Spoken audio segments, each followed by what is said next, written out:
Hey, this is Hannah Eubanks of Design for Serenity with your succulent tip of the day. And this is take 2. I'm back at GRANGETTOS to show you guys my last time the sound was pretty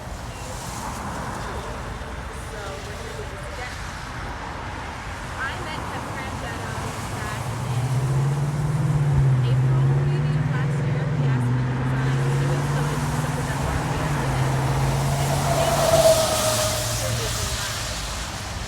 and that was a massive undertaking, and through it we grew a friendship, and he decided that he would have me come and design his front landscape at his nursery.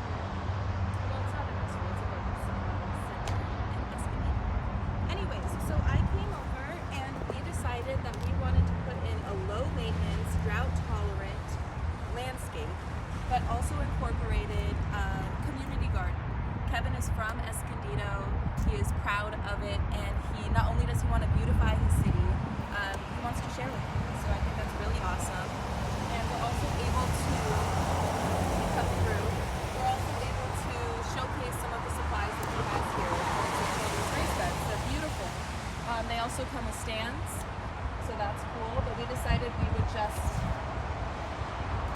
secure them into the ground so people don't steal them. This is an extremely public street. But as you can see, since we've been here the last time, I don't know when we did this video, about a week ago, everything is thriving and looking beautiful. It rained in San Diego today.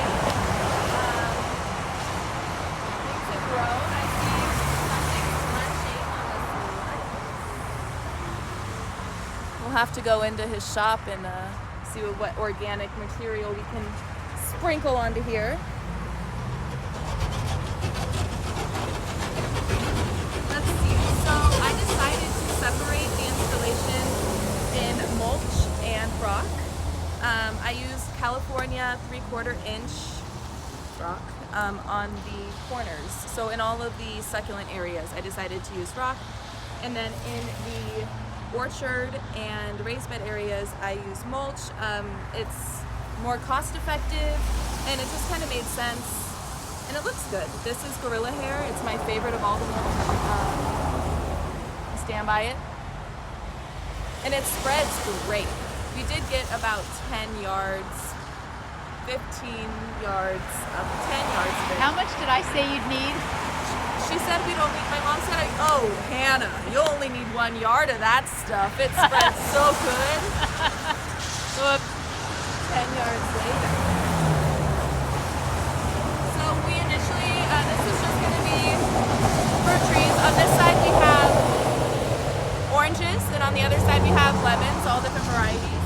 And then I decided to plant succulents in between, and also bring in some boulders, just to add a little bit more interest. And everything, I mean, it's really, everything's growing. We have the aloe blue elf here getting ready to bloom. The mangaves are happy. Look at the new growth on that fruit tree. Yeah, look at this. It's wonderful. The ones in the back are looking a little desiccated.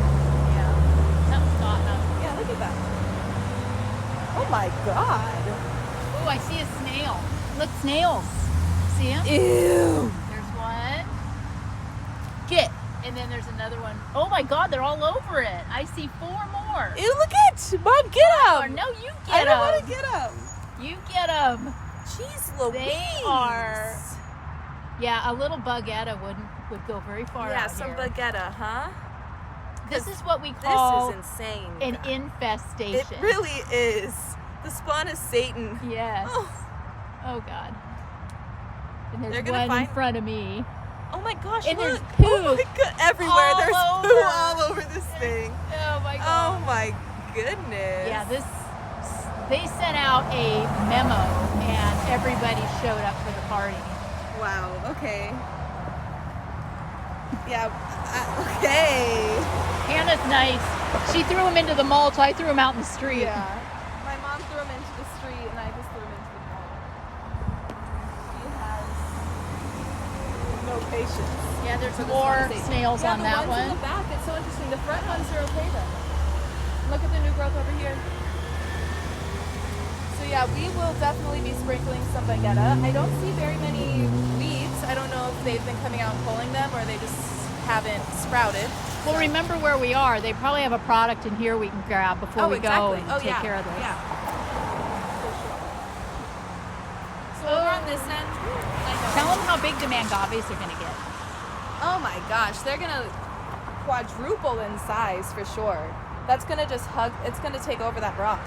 That one's Mission to Mars. It is a mission to Mars. Yes. Finally figuring out which is which. Oh, Oh my you know, gosh, I hope those snails don't go after our succulents. I know. Let's fingers crossed the snails haven't touched the succulents, you guys. But so far everything looks good. I didn't use a large variety of plants. Kind of just clustered, as we normally do, our common suspects. But these are all things that I know will thrive and do really, really well here.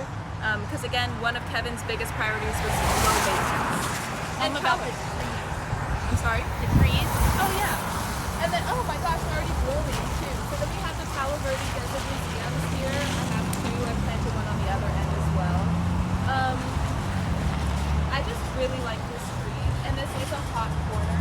So that's but I did choose really hardy things that I think are going to be able to do well through this hot Escondido summer. I see that the Pachypodiums have kind of gone into shock over here, which is to be expected. But everything looks good. The new growth,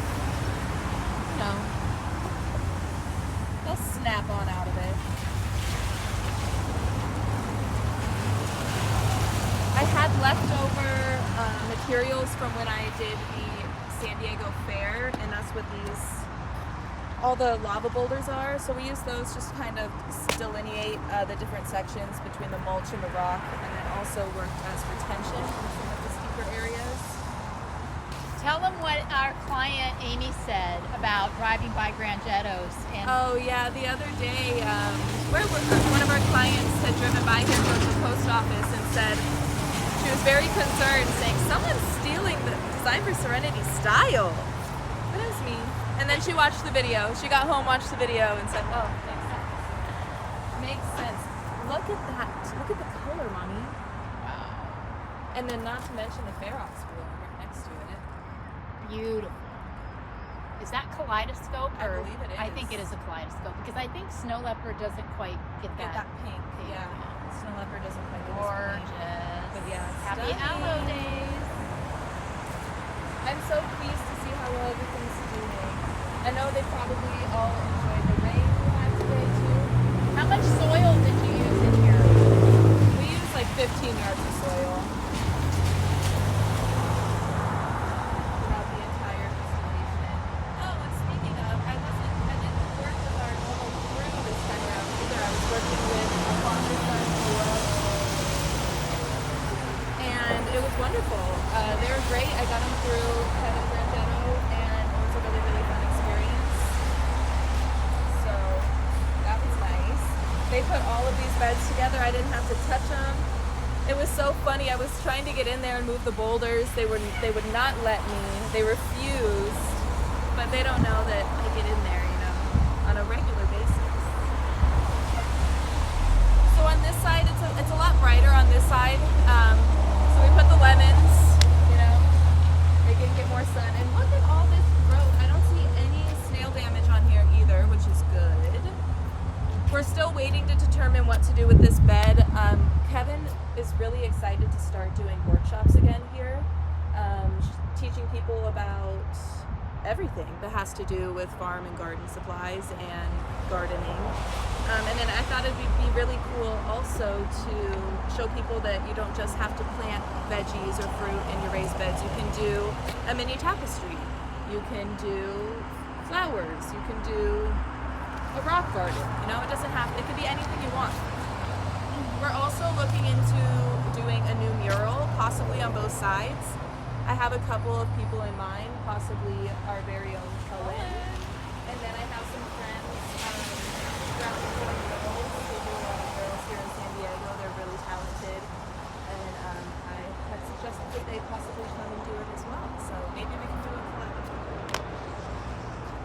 Again, I see a little more snail damage over here, so we're definitely gonna have to sprinkle some Bagetta. But we won't use spaghetti around the food crops. Of course not. Yeah. We'll use something yeah. organic. With the stuff with the food, don't use pesticides and herbicides and stuff. Do organic. But we can sprinkle. They can't hear you. We can sprinkle baguette, or because baguette is a bait. So if we sprinkle it around the perimeter, it'll attract the snails and kill them before they even get to the tree. There you go. So this tree has dropped all of its leaves, as you can see very clearly. Okay, what do we got? Strawberry. Here. How cute. Maybe someone was sitting here enjoying the garden and reading a book, but they forgot.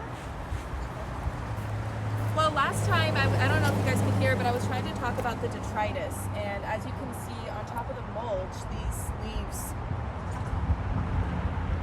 pop. What's the word? They're a hot mess. They're a hot mess. You can see them clearly, night and day. But over here, in the rock, you don't see it as much. Don't. You have to really squint your eyes. So, there you go. If you have any questions about whether to use mulch under your tree or rock, let this help you have an determined route. Yeah. And then this is a xeriscape, yeah? Yeah, and then on this end, this is a xeriscape. We have our barrel cactus and our big Bertha. And this area, a lot of trucks would generally back into this and run stuff over, so this is obviously going to deter them from doing that. Hopefully. Oh, how pretty. Cute sun.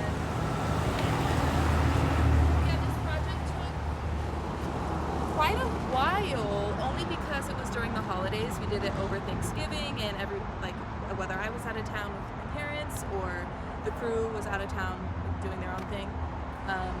But nonetheless, we got it done, and I'm very pleased. And what? Oh, just tell them we'll check in again and, periodically just watch it grow. Yeah, we'll continue to check in, and if I make any adjustments or changes, you guys will be sure to find out about that. So stay tuned. Thanks for watching.